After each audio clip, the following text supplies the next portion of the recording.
Assalamualaikum warahmatullahi wabarakatuh. Saya Tri Anggraini Fitriana yang akan mempresentasikan hasil observasi di SMK Negeri 7 Surakarta. Berdasarkan observasi saya, pendidikan adalah pembelajaran, pengetahuan, keterampilan, dan kebiasaan sekelompok orang yang diturunkan dari satu generasi ke generasi berikutnya melalui pengajaran, pelatihan, atau penelitian.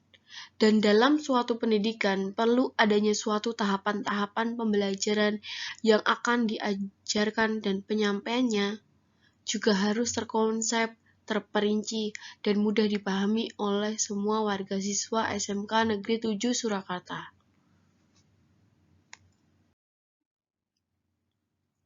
Di SMK Negeri 7 Surakarta memiliki berbagai kultur sekolah yang dilaksanakan pada hari Senin sampai Jumat, yaitu Senin upacara bendera yang dilaksanakan oleh seluruh warga SMK Negeri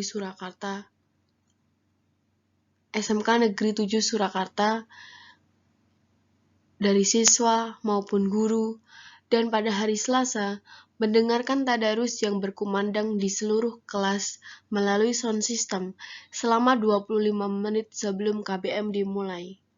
Dan seluruh siswa yang ada di kelas dihimbau untuk mendengarkan dan mengikuti secara mandiri di kelas masing-masing.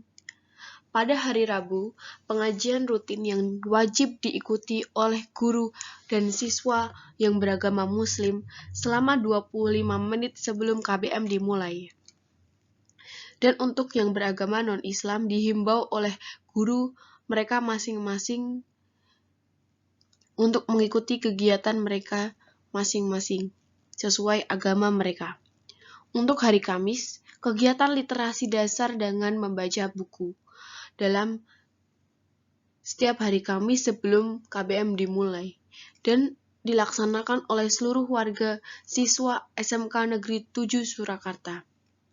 Buku yang dibaca pun bebas, tidak harus buku pendidikan atau buku pembelajaran di sekolah tersebut.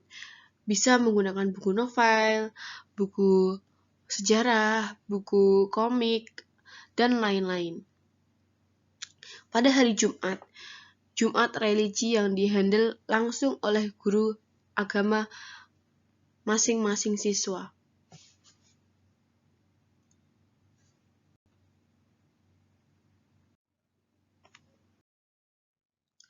Sistem manajemen. Kepala sekolah dibantu oleh wakil kepala sekolah, ketua jurusan dan TU. Tugas kepala sekolah dibagi menjadi rata karena kepala sekolah tidak dapat menjalankan tugasnya sendiri.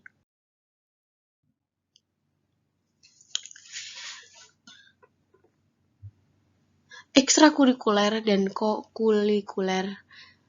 Setiap mendekati ujian nasional, siswa kelas 12 diberi tambahan jam di awal sebelum mata pelajaran dimulai yang tercantum pada jadwal. Dan untuk kelas 10 dan 11, ada berbagai ekstrakurikuler yang harus diikuti, yaitu pramuka, pencinta alam, rohis, paskibra, PMR, band, pencak silat, seni tari, jurnalistik, olahraga, yaitu basket, futsal, dan voli.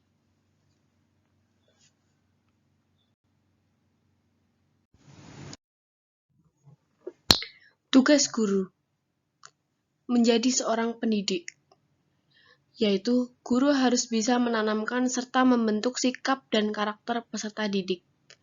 Kedua, mempunyai sikap teladan, yaitu guru harus memiliki sikap dan kepribadian yang baik. Ketiga, pengontrol. Guru harus mengawasi setiap peserta didik agar tidak terjerumus pada masalah-masalah yang biasanya remaja lakukan. Keempat, menjadi seorang pembimbing. Guru harus berusaha membimbing siswanya agar dapat mencapai tujuan pembelajaran. Kelima, menjadi pembiasa. Guru harus membiasakan sikap yang baik di hadapan para peserta didik.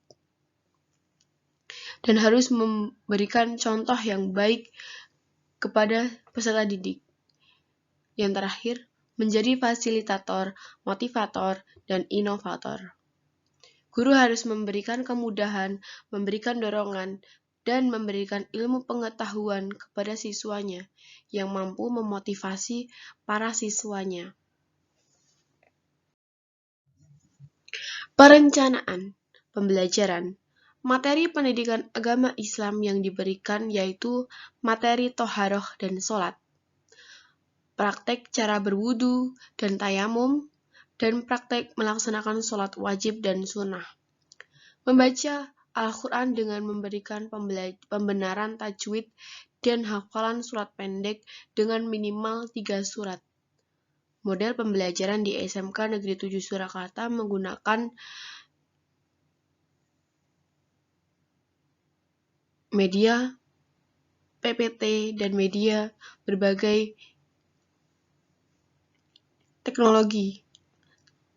Dan salah satunya yang digunakan yaitu dengan memberikan pertanyaan yang berupa metode analisa dan memberikan presentasi yang harus dikerjakan secara berkelompok menggunakan PPT, Microsoft Word, dan lain sebagainya. Media pembelajaran. Media pembelajaran yang digunakan SMK Negeri 7 Surakarta yaitu menggunakan WhatsApp, Google Classroom, YouTube, dan Google Form dengan tujuan agar siswa lebih memahami materi yang disampaikan dan mampu menganalisa setiap tugas yang diberikan selama pembelajaran pandemi.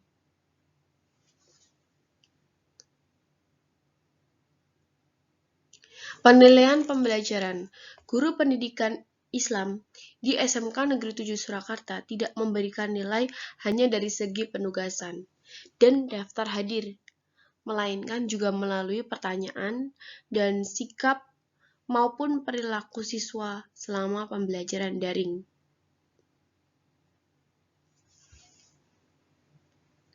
Namun, dalam kondisi pembelajaran daring juga memiliki dampak tersendiri atau suatu kendala bagi setiap siswanya, yaitu salah satunya masalah ekonomi orang tua.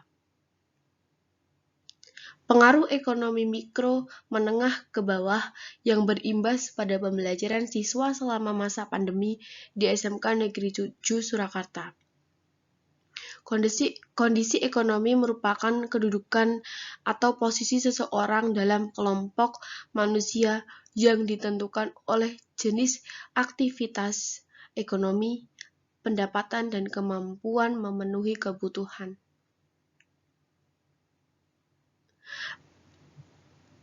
Berdasarkan hasil observasi yang kami lakukan yaitu ekonomi orang tua pada pendidikan sangat berpengaruh pada pembelajaran di SMK Negeri 7 Surakarta.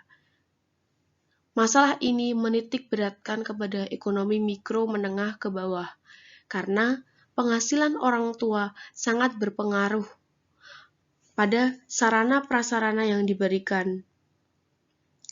Terlebih selama masa pandemi ini, banyak orang yang kehilangan mata pencariannya. COVID-19 sangat berpengaruh terhadap perekonomian keluarga dan juga sangat berkaitan erat dengan pendidikan anak. Saat ini banyak keluarga yang dipusingkan dengan masalah pendidikan akibat dari COVID-19 yang menjadikan sebagian orang kehilangan pekerjaannya karena terjaring PHK, pemutusan hubungan kerja, yang dilakukan secara besar-besaran. Kemudian ada pula UMKM, usaha mikro, kecil, dan menengah, mengalami pemerosotan drastis hingga gulung tikar. Hal ini bukan hanya berimbas pada orang tua saja, melainkan juga kepada siswa. Karena semua pembelajaran yang ada di sekolah kini dialihkan ke daring yang harus menggunakan berbagai media yang juga menguras ekonomi keluarga. Kendala pembelajaran daring yaitu kuota, alat, dan jaringan. Kuota kini pun tidak memiliki harga yang murah. Dan alat. Dari setiap siswa harus memiliki handphone untuk melaksanakan pembelajaran daring. Dan jaringan. Di setiap wilayah para siswa masing-masing tidak semua memiliki fasilitas jaringan yang baik.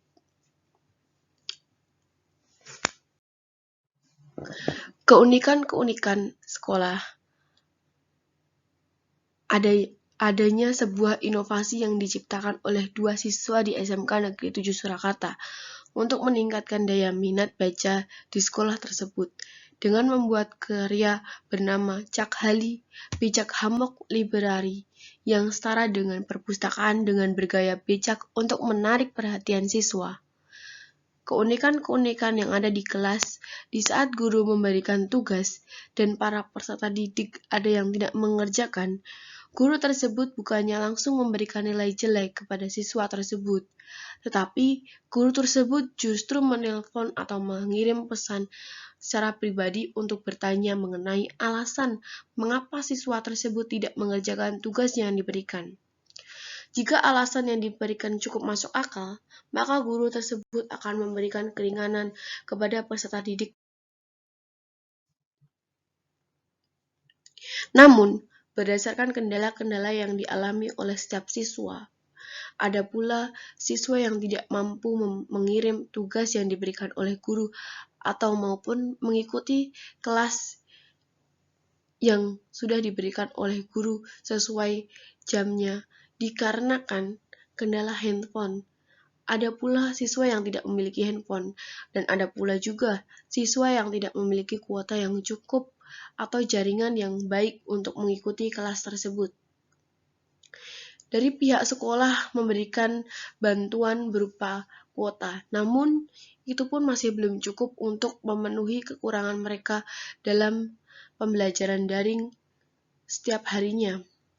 Kesimpulan, ekonomi orang tua sangat berpengaruh besar terhadap pendidikan anak, karena jika dalam suatu keluarga memiliki perekonomian yang rendah, ia tidak akan dapat memenuhi kebutuhan keluarga tersebut, termasuk kebutuhan anak dalam menyediakan sarana prasarana yang dibutuhkan dalam pendidikan. Apalagi di masa pandemi saat ini, ekonomi menjadi suatu masalah besar bagi kebanyakan orang.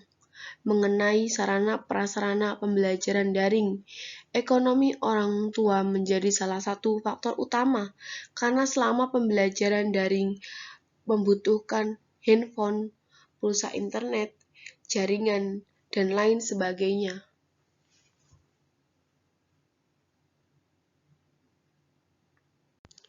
Seperti yang kita ketahui, pendidikan akan terus menjadi salah satu topik pembicaraan yang sangat menarik. Menarik karena dalam pembukaan UUD 1945 tercantum salah satu tujuan pendidikan nasional dalam bangsa Indonesia, yaitu mencerdaskan kehidupan bangsa. Dalam mewujudkan hal tersebut, maka harus adanya wadah untuk mencerdaskan kehidupan bangsa melalui pendidikan sekolah yang berkesinambungan, menyeluruh, dan terpadu. Pendidikan merupakan aset terpenting bagi kemajuan sebuah bangsa. Oleh karena itu, setiap warga negara harus dan wajib mengikuti jenjang pendidikan, baik jenjang pendidikan usia dini, pendidikan dasar, pendidikan menengah maupun tinggi.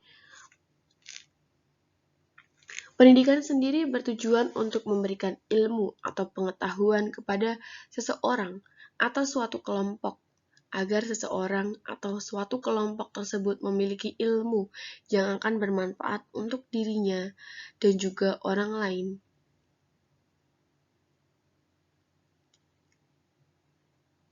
Dalam suatu pendidikan perlu adanya suatu tahapan-tahapan pembelajaran. yang diajarkan dan penyampaiannya juga harus terkonsep, terperinci, dan mudah dipahami. Dalam konteks mencerdaskan bangsa, tidak hanya berpatokan pada nilai akademis, namun juga berdasarkan dari nilai norma, perilaku, dan kreativitas dalam mempraktikkan suatu pembelajaran dalam kehidupan sehari-hari. Namun dalam suatu pendidikan ada beberapa kendala yang menjadi hambatan dan jalannya proses pembelajaran. Seperti yang saya jelaskan tadi di atas, salah satu kendala tersebut adalah masalah ekonomi. Banyak di luar sana anak-anak tidak bisa melanjutkan pendidikan karena masalah ekonomi. Apalagi pada masa pandemi COVID-19 ini, ekonomi menjadi suatu masalah utama dalam jalannya pendidikan anak. Menurut Abdul Shani, kondisi ekonomi merupakan kedudukan atau posisi seseorang dalam kelompok manusia yang ditentukan oleh jenis aktivitas ekonomi, pendapatan, dan kemampuan memenuhi kebutuhan. Kondisi orang tua sangat mempengaruhi tinggi rendahnya tingkat pendidikan anak. Ada beberapa faktor yang dapat menentukan tinggi rendahnya keadaan ekonomi orang tua di masyarakat. Di antaranya, tingkat pendapatan, tingkat pengeluaran, tabungan, dan kepemilikan harta yang bernilai ekonomis. Pada umumnya, anak yang berasal dari keluarga menengah ke atas lebih banyak mendapatkan pengarahan akan pentingnya pendidikan untuk masa depan. Sedangkan anak-anak yang berlatar belakang ekonomi rendah menjadi kurang mendapatkan pengarahan yang cukup dari orang tua, karena orang tua lebih memusatkan perhatiannya pada bagaimana anak memenuhi kebutuhan sehari-harinya. Ekonomi mempunyai pengaruh yang kuat dalam menciptakan suasana belajar siswa dan keberhasilan pendidikan siswa.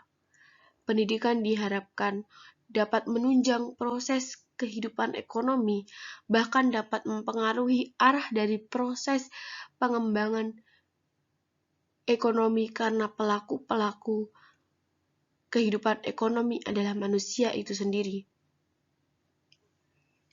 Berdasarkan hasil penelitian UNICEF, selama masa pandemi berdampak besar pada penghasilan pekerja sektor informal. Padahal pekerja ini juga memiliki keluarga. Turunnya penghasilan keluarga memberi pengaruh langsung pada kesejahteraan anak. Ada tiga krisis yang terjadi pada kondisi tersebut, yaitu krisis kemiskinan, krisis gizi, dan krisis pendidikan. Orang tua yang memiliki kondisi ekonomi seperti ini menjadi suatu masalah tersendiri bagi berjalannya pendidikan. Namun, kembali lagi, orang yang tingkat ekonominya tinggi belum tentu loyal dalam pemenuhan kebutuhan sarana prasarana belajar siswa. Sebaliknya, ada orang tua yang latar belakang ekonominya menengah ke bawah, tetapi sangat perhatian terhadap pemenuhan kebutuhan sarana prasarana belajar siswa. Namun mereka mengalami kesulitan dalam segi ekonomi, membuat tidak tercapainya kebutuhan sarana prasarana tersebut. Oleh karena itu, kami ingin mengkaji seberapa besar pengaruh ekonomi mikro menengah ke bawah yang dapat berimbas pada pembelajaran siswa di sekolah. Peranan ekonomi orang tua secara umum dapat dikatakan mempunyai pengaruh yang positif terhadap pembelajaran siswa. Hal ini disebabkan proses pembelajaran mengajar siswa membutuhkan alat-alat atau seperangkat pengajaran atau pembelajaran di mana alat tersebut untuk memudahkan siswa dalam mendapatkan informasi dan pengolahan bahan belajar yang diperoleh dari sekolah. Jadi, pada dasarnya, ekonomi orang tua merupakan salah satu faktor yang dapat mempengaruhi pembelajaran siswa. Apabila ekonomi orang tua baik, maka kesempatan siswa mendapatkan fasilitas belajar di rumah semakin besar. Sebaliknya, jika ekonomi orang tua rendah, fasilitas yang diberikan menjadi kurang memadai. Dengan ini, kami ingin menganalisa secara mendalam mengenai pentingnya ekonomi terlebih ekonomi mikro menengah ke bawah yang dapat berimbas pada pembelajaran siswa di sekolah. Penelitian ini dilakukan di SMK Negeri 7 Surakarta, sekolah menengah kejuruan yang beralamat di Jalan Ahyani nomor 374, Kerten Laweyan, Surakarta. Berdasarkan hasil observasi yang kami lakukan, yaitu ekonomi orang tua pada pendidikan sangat berpengaruh pada pembelajaran di SMK Negeri 7 Surakarta. Masalah ini menitik beratkan kepada ekonomi mikro menengah ke bawah. Apalagi dalam kondisi COVID-19 sangat berpengaruh terhadap perekonomian keluarga dan juga sangat berkaitan erat dengan pendidikan anak. Dan berimbas juga pada siswa, merubah menjadi pembelajaran daring memiliki kelebihan sekaligus kekurangan sendiri bagi siswa. Kelebihan dari pembelajaran daring yaitu lebih praktis dan memiliki waktu yang fleksibel. Praktis karena dapat memberikan tugas setiap saat dan pelaporan tugas setiap saat. Fleksibel karena dapat dilakukan kapanpun dan dimanapun. Lalu pembelajaran daring juga dapat menghemat waktu dan dapat dilakukan kapan saja. Namun siswa dapat mengakses dengan mudah jika sarana prasarana memadai. Namun juga ada beberapa kekurangan atau kesulitan tersendiri dalam pembelajaran daring ini. Salah satunya adalah tidak efektif dan efisien materi yang diterima oleh siswa. Kurangnya timbal balik pada materi yang dipahami oleh siswa pada guru dan bertambahnya sarana prasarana yang dibutuhkan dalam kegiatan pembelajaran daring. Mengenai sarana prasarana pembelajaran daring, ekonomi orang tua menjadi salah satu faktor utama. Karena selama pembelajaran daring membutuhkan handphone, pulsa internet, jaringan, dan lain sebagainya. Bagi beberapa orang tua, sarana prasarana ini memberatkan keadaan mereka, karena banyaknya kebutuhan yang harus mereka penuhi. Dalam kesulitan ini ada beberapa siswa yang tidak bisa mengikuti KBM. Salah satu penyebabnya, siswa tidak dapat membeli pulsa internet untuk mengikuti pembelajaran di kelas. Walaupun pemerintah sudah memberikan kuota gratis untuk belajar, namun tetap saja ini menjadi suatu masalah besar karena kuota belajar tidak seterusnya diberikan. Lagi pula, tidak semua guru menggunakan aplikasi atau fitur yang sudah ditentukan oleh pemerintah dalam melakukan suatu proses pembelajaran seperti Zoom, Google Meet, Google Classroom, Genius, Ruang Guru, WhatsApp, dan masih banyak lagi. Sebagian guru, termasuk guru pendidikan agama Islam yang ada di SMK Negeri 7 Surakarta, menggunakan aplikasi seperti YouTube, web, Facebook, Schoology, dan sejenisnya. Hal tersebut untuk mempermudah sekaligus untuk menambah wawasan bagi peserta didik. Namun itu menjadi kendala besar karena aplikasi-aplikasi yang kebanyakan guru di luar dari ranah subsidi kuota yang pemerintah berikan dan mengharuskan peserta didik membeli kuota lain untuk mengaksesnya. Menurut sebuah penelitian, dalam survei keefektifan kuota belajar yang pemerintah berikan, 50% anak mengatakan hal tersebut efektif dalam proses pembelajaran. Dan sebagian lainnya mengatakan tidak efektif karena masih banyaknya aplikasi yang belum terjamah oleh kuota belajar yang pemerintah berikan. Kemudian, ada juga yang berdalih jika tidak adanya ponsel, laptop, dan semacamnya untuk melakukan proses pembelajaran. Salah satu siswa tersebut mengatakan jika hanya memiliki satu handphone saja dalam satu keluarga, sedangkan handphone tersebut harus digunakan secara bergantian. Dengan ini terbukti jika tingkat kemiskinan yang ada di Indonesia semakin meningkat, terlebih selama masa pandemi, yang menjadikan sebagian orang terkena PHK. Ada pula sebuah berita dari luar sekolah, bahkan luar kota yang tengah kami observasi, mengabarkan jika ada seorang bapak mencuri sebuah handphone atau hal lain demi memenuhi sarana prasarana dalam pendidikan anaknya. Ini seharusnya menjadi perhatian khusus bagi pemerintah dengan menambah banyak lapangan pekerjaan kembali atau dengan bantuan lainnya.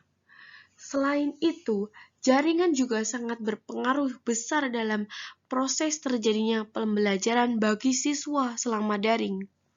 Karena walau memiliki banyaknya kuota, namun tidak adanya jaringan, maka sama saja tidak dapat mengakses fitur-fitur yang biasa digunakan untuk melakukan pembelajaran seperti YouTube, Google Meet, Zoom, Google Classroom, WhatsApp, dan lain sebagainya. Salah satu solusi yang biasa dilakukan untuk mengatasi masalah tersebut yaitu dengan cara keluar rumah atau pergi ke daerah ramai yang dianggap memiliki kualitas jaringan yang lebih baik. Padahal hal tersebut sangat berbahaya mengingat penyebaran virus corona yang semakin menyebar. Maka kita sebagai warga negara harus menjauhi yang namanya kerumunan demi terhindarnya COVID-19. Biasanya guru pendidikan agama Islam di SMK Negeri 7 Surakarta dalam mengatasi permasalahan yang terjadi pada siswanya, yaitu dengan memberikan waktu tenggat yang cukup lama dalam mengerjakan tugas, agar diharapkan siswa tetap dapat mengikuti proses pembelajaran dan tidak ketinggalan materi yang disampaikan.